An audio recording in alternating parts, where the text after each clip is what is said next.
की बळी जातील लाखो पण हा देश राहिला पाहिजे अखंड भारताचा तिरंगा हा सदैव डोलाने फडकला पाहिजे सर्वांना माझा नमस्कार. मी ज्ञानेश्वरी चव्हाण इयत्ता 10वी वर्गात शिकते. सर्वप्रथम तुम्हा सर्वांना प्रजासत्ताक दिनाच्या हार्दिक शुभेच्छा.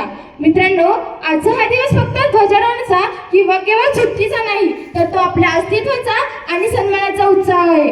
आपण नेहमी म्हणतो की 15 ऑगस्टला आपण स्वतंत्र झालो, पण त्या स्वातंत्र्याला खऱ्या अर्थाने अर्थ मिळाला तो आजच्या दिवशी. पारतंत्र्याच्या अंधकारातून बाहेर पडल्यानंतर देशाला गरज होती ती एका अशा प्रकाशाची जो प्रत्येक माणसाला, मग तो कितीही साधारण असला तरी त्याला सन्मानाने जगण्याची उमेद देईल. आपल्यावर नेहमी प्रश्न येतो की स्वातंत्र्य म्हणजे नक्की काय? स्वातंत्र्य म्हणजे केवळ परकीयांच्या राजवटीतून मुक्त होणे नव्हे, तर स्वातंत्र्य म्हणजे स्वतःचा कायदा, स्वतःचा हक्क आणि स्वतःची जबाबदारी स्वीकारणे होय. आपल्या देशाला स्वतःचे पाय उभे करण्याचे स्वप्न आपल्या थोर नेत्यांनी पाहिले होते आणि ते सत्यात उतरण्यासाठी त्यांनी संविधानाचे रोपटे लावले. हे संविधान निर्माण करण्याचे कार्य डॉक्टर बाबासाहेब आंबेडकरांनी आपल्या खांद्यावर घेतले. त्यांनी फक्त कायदे लिहिले नाही, तर या देशात राहणाऱ्या प्रत्येक माणसाच्या भावना, त्यांच्या जगण्यातील वेदना आणि त्यांच्या भविष्यातील स्वप्नांना शब्दात गुंफले. तब्बल 2 वर्ष 11 महिने 18 दिवसांच्या अथक परिश्रमानंतर हे संविधान आपल्याला मिळाले, जो आपल्याला सांगते की या देशात कोणीही मोठे नाही आणि कोणीही लहान नाही.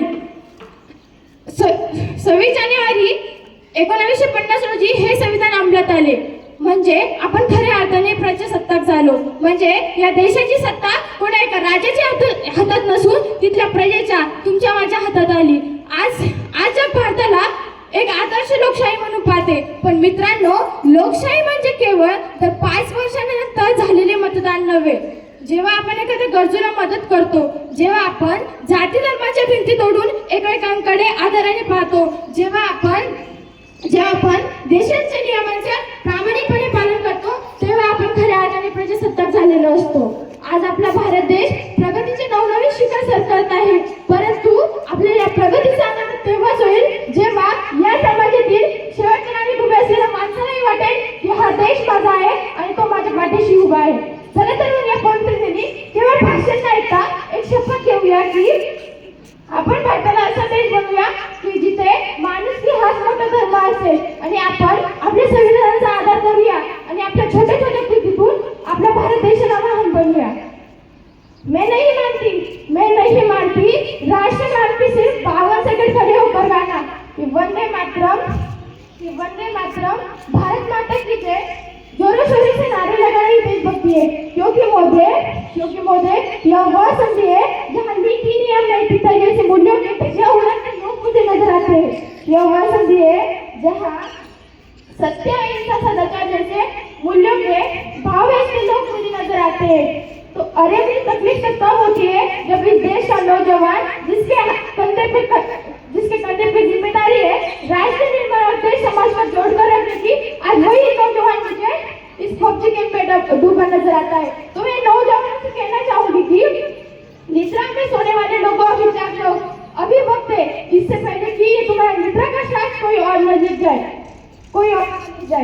एक सैनिक बनकर सेना में जाना देशभक्त नहीं होता. आजादी की पूर्व बात कुछ और थी और आज कुछ और है. तो झांसी की रानी से लेकर भगत सिंह तक, चंद्रशेखर आजाद से लेकर महात्मा गांधी तक, इन्हें हम देशभक्त कहेंगे. परंतु महोदय, मैं आज देशभक्त कहूँ तो किसे कहूँ?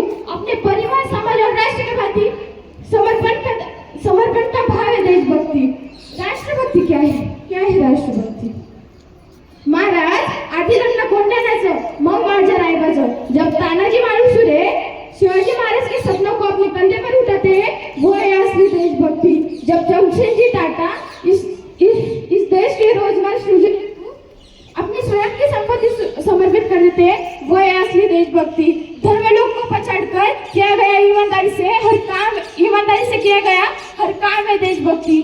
जब पत्रकार अपनी पत्रकारी ईमानदारी से करे तो वो है असली देशभक्ति. जब आज का ये नौजवान युवा इस वतन के खातिर दूसरों को मारने के लिए नहीं तो पहले खुद मारने के लिए तैयार हो, तो वो है असली देशभक्ति. और ये देशभक्ति कोई बहुत बड़ी संख्या नहीं है।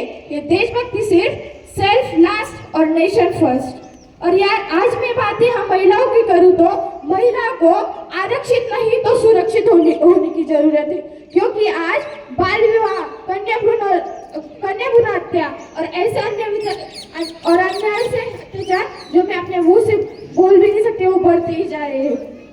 तो मैं नारी सुरक्षितीकरण में मेरी कुछ पंक्तियां याद करना चाहूंगी। इस वतन की रक्षा का हम लड़कियों को भी हक है, इस वतन की रक्षा का हम लड़कियों को भी हक है। इतिहास की गीता उठाकर देख लो, इतिहास की गीता उठाकर देख लो, जिन्हें भी हमारी काबिलियत पर शक है, जिन्हें भी हमारी काबिलियत पर शक है। किसी के लिए खुशियां लेकर आई हूँ, किसी के लिए खुशियां लेकर आई हूँ, तो किसी के लिए काली बरसाई हूँ, तो किसी के लिए काली बरसाई हूँ। मैं भी इस वतन के खातिर कंधे से कंधा बढ़ाने आई हूँ, कंधे से कंधा बढ़ाने आई हूँ। भारत माँ की बेटी हूँ मैं, भारत माँ की बेटी हूँ मैं। तैयार हूँ शरद पर जाकर सीने पर गोली खाने को, तैयार हूँ शरद पर जाकर सीने पर गोली खाने को।